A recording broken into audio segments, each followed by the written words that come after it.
தட்டி கேட்குது சாதி தலைவர் மட்டும்தான் தட்டி கேட்கும். அந்த சாதி கட்சியில் இருக்க எம்எல்ஏவோ எம்பியோ நம்ம இனத்தான் சொல்லி ஓட்டு போட்டோம்ல. ஒரு மாவட்ட செயலாளர் தேவமாறுன்னு சொல்லி தான் வரான். சரி, நம்ம இனத்தான இருக்கான அவனை எம்எல்ஏ ஆக்கும் எம்பி ஆக்கும். இன்னைக்கு விருதுநகர்ல பாத்துக்கிட்டீங்கன்னா காங்கிரசுக்கு இந்த கை என்னைக்கும் ஐயா முத்துராமலிங்க தவிர அழிச்சதோ காங்கிரஸ், இந்த கை காங்கிரசுக்கே போகாது. ஆனா ஒரு தேவமாறு நிக்கணும் அப்படின்னு சொல்லி விருதுநகர்ல மொத்த பேர் சேர்ந்து ஓட்டு போட்டு எம்பி ஆக்குறாங்க. யாராவது ஒரு நபர் இந்த சாவுக்கு எவ்வளவு தட்டி கேட்கணும்? இப்படி SC/ST ஆக்ட்ல இப்பதான் தெண்டை கட்டிட்டு வந்தேன். கிட்டத்தட்ட ஒரு 10-15 நாள் இருக்கும் நினைக்கிறேன். சும்மா போற எண்ணிய கூப்பிட்டு SC/ST ஆக்ட போட்டு தட்டி கேட்கல. வேற அவன் சாதி தலைவனை தொட முடியுமா?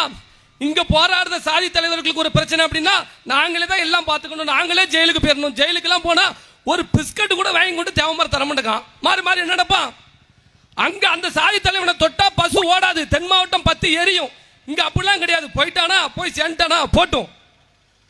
இப்படி இந்த மனநிலையை நீங்க மாத்தல அப்படின்னு சொன்னா நீங்க யாருக்காண்டி சம்பாதிக்கீங்களோ, நீங்க யாருக்காண்டி உசுறு வாழ்ந்தீங்களோ அது எல்லாம் பிரயோஜனம் இல்லாம போயிடும். நம்ம பெண் பிள்ளைகளை திட்டம் போட்டு தூக்கிட்டு இருக்கான்.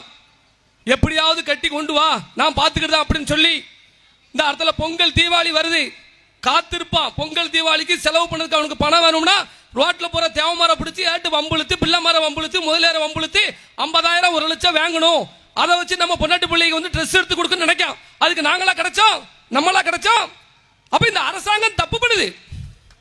எந்த அரசாங்கம் வந்தாலும் தப்பு பண்ணுது. ஏன்னா நமக்குள்ள ஒற்றுமை இல்ல. இந்த ஒற்றுமையை விடாதீங்க. நான் என்ன சொல்றேன், இன்னைக்கு ராம் பிரசாத் பையன், அந்த பையன் செத்து போன காரணமே நம்ம தான். அவன் மட்டும் உண்மையிலே இந்த பகுதியில வலுவா அந்த மணிக்கு அம்பலக்காரர்கள் எல்லாம் ஊர் நாட்டமெல்லாம் சேர்ந்து ஒரு கட்டமைப்பை வச்சு அதுக்கு ஒரு தலைவர் செயலாளர் இருந்திருந்தா அவன் போன் பண்ணிருப்பான்.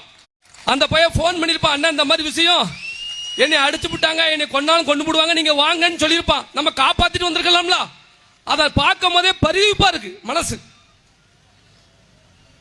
என்ன நினைச்சா நினைங்க, நான் வந்து குலச முத்தாரம்மனுக்கு வந்து காப்பு கட்டியிருக்கேன். நான் போய் மாலை போட்டு காப்பு இருக்கணும். இன்னைக்கு நான் காப்பு அறுக்கணும், அங்க இருந்திருக்கணும்.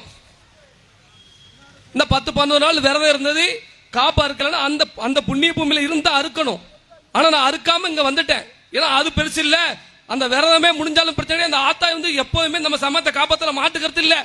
ஆனா அந்த பையன் செத்து போயிட்டானே, நம்ம போகணுமே அப்படின்னு சொல்லிதான். ஏன் தெரியுமா? மதுரையில உள்ள கல்ல மரவ அகமுடியல அண்ணன் தம்பி தான். நம்ம எல்லாம் ஒரே சாதி சேர்ந்தவன் தான், கூட பிறந்தவன் தான், ஒரே ரத்தம் தான். மதுரையில ஒரு தேவமார அவன் கள்ளம் தான் நீ சொட்டனா நான் மரவன் திருநெல்வேலில இருந்து வருவேன் அப்படின்னு சொல்லதான் வந்தேன். இப்பவும் நான் அந்த